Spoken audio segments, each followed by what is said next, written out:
In terms of the date itself, Gabby's story was very interesting, definitely emotional for her, and it was making me kind of wonder about, you know, her being so goofy and being so funny. Like that's something that she uses, when it comes to all that stuff that she dealt with and not having a relationship with her mom.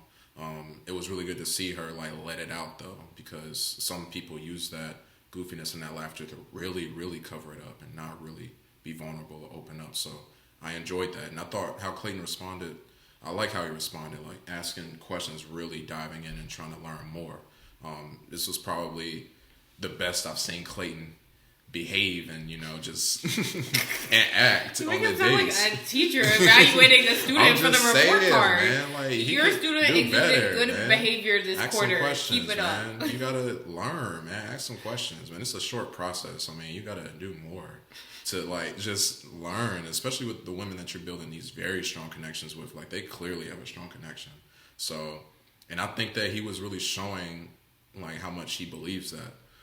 So I like how he was asking about, do you see a future of you guys having this relationship and, different things like that. So, yeah, I really enjoyed the night portion. It's maybe my favorite, like, night portion, like, date, like, part of the date so far with the one-on-ones. Yeah. Yeah.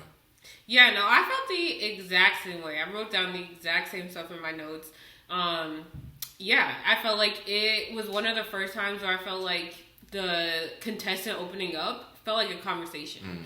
And it was still one-sided in the sense of what we were talking about earlier. Like, it was just Gabby opening up and Clayton not really, hitting us with something about himself, which, like, obviously is another conversation. But I liked that this did feel like a conversation. It did feel like a back and forth, and both people were involved in Gabby opening up. Right. And I think part of that, like you said, is attributed to Clayton asking those good questions. It felt like he was engaged in the conversation for the first time ever, which was super exciting.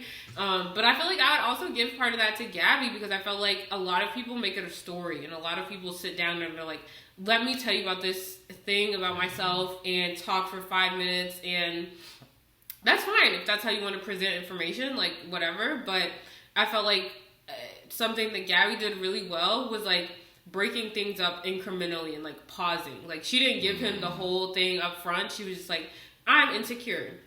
Pause. Clayton asked a question. She was like, I'm insecure because of my relationships. Move Piecing forward. it together, Like everything.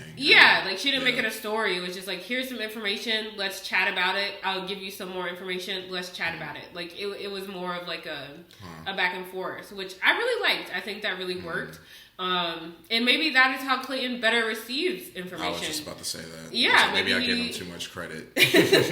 But maybe he doesn't do well with just getting a lot at once. Like maybe he does need it broken down like that for him to feel engaged and to feel like he's an active participant in the conversation, as opposed to just like a listener. Which I think just speaks to their connection, because it's like you can care about someone all day long and like really empathize with what they're going through, but it's also about the connection and like finding someone that you communicate the best with. And Gabby is a very strong contender for that. Definitely. Place. If you want more of where that came from, be sure to check out our full episode recap. It'll